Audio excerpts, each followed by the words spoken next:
θα έρθουμε για τον τελευταίο γύρο. Μας περιμένει μια κυρία έξω. Μας περιμένει μια κυρία έξω. Θα έρθουμε για τον τελευταίο γύρο. Το είδα και με εντυπωσίασε. Κλείσιμο χωρίς νερό. Και μάλιστα αποτελεσματικό του αυτοκινήτου. Και κρατάει και καιρό. Πώς ακριβώς γίνεται? Εδώ είμαστε για να σας το εξηγήσουμε, Γιώργο. Μήπως έχει σχέση με την πολιτική, Μάγδα? Μήπως είναι πούσας. Και το σάλιο για εξοικονόμηση είναι για τον καθαρισμό του αυτοκινήτου. Οικολογικό είναι και το πρώτο συνθετικό. Eco-wash, το οικολογικό λοιπόν πλήσιμο, να μας δείξουν τα παιδιά εδώ γρήγορα πώς μπορούμε να πλύνουμε το αυτοκίνητό μας χωρίς να χρησιμοποιούμε νερό.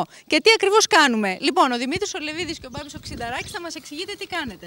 Λοιπόν, ρίχνουμε με το waterless car wash που έχουμε το spray, που δουλεύει με πολυμερής νανοτεχνολογία. Το ψεκάζουμε πάνω στην επιφάνεια του αυτοκινήτου. Αυτό ενώνεται με όλα τα μόρια της σκόνης και τα σηκώνει την επιφάνεια του αυτοκινήτου. Ταυτόχρονα λιπαίνει όλους τους κόκκους της βρώμας και δεν δίνεται περιθώριο να γρατζουνιστεί η επιφάνεια. Βλέπετε εδώ πώς γίνεται. Εκεί ακριβώς. Και πόσο διαρκεί αυτό το καθάρισμα, Μάγδα?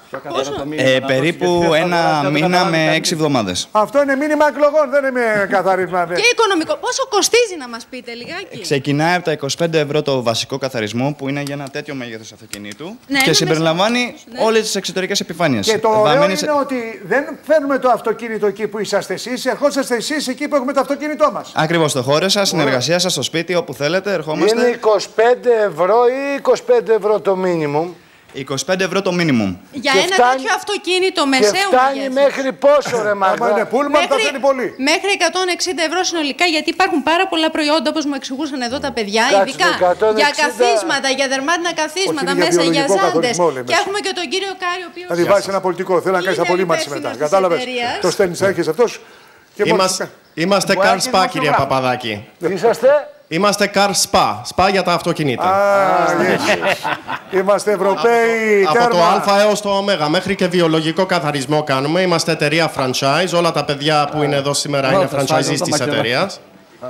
Και εδώ μιλάμε ότι και για θέσεις και για θέσεις. Πάντως, επειδή εγώ είμαι δύσπιστος, ας πάνε δεξιά στο πάλι σε ένα μαύρο αυτοκίνητο. Μια τελευταία κουβέντα τελευταία.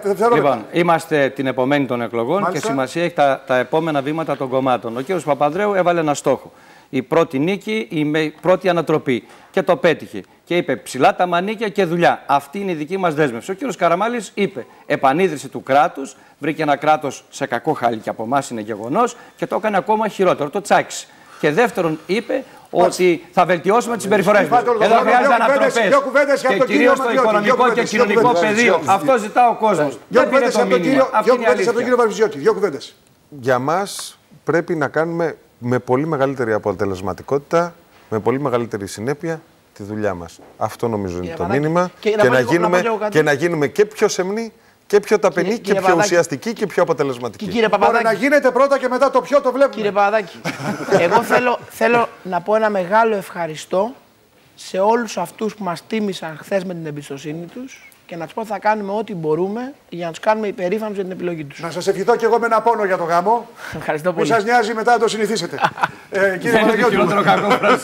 Μια κουβέντα εγώ, επειδή κυρίως προς τον κύριο Βαρβιτσιώτη, ότι είναι με μία ήττα πλέον, είναι πολύ δύσκολα τα πράγματα για τη Νέα Δημοκρατία να προχωρήσει με βάση όλα τα αρνητικά της προηγούμενης περίοδου. Και το δεύτερο πράγμα που θέλω να πω, εγώ δεν βλέπω άλλο τρόπο εξόδου για τη Νέα Δημοκρατία από την κρίση από τη συνεργασία με το Λάος. Που έχει οροφοδιαμέρισμα. Που πήγανε στο Λαός να τους φέρουμε πίσω σε εμάς τη Νέα Δημοκρατία. Γιατί σαφέστατα αλλίευσαν από εμάς. Εμείς το πήραμε το μήνυμα και μας είπαμε ότι θα πρέπει να διακόψουμε γιατί υπάρχουν και κάποια πράγματα τα οποία είναι πολύ πιο ωραία από εμάς σε αυτό το κανάλι. Έχουν και ονοματεπώνυμο και λέγονται Βίκη Καγιά.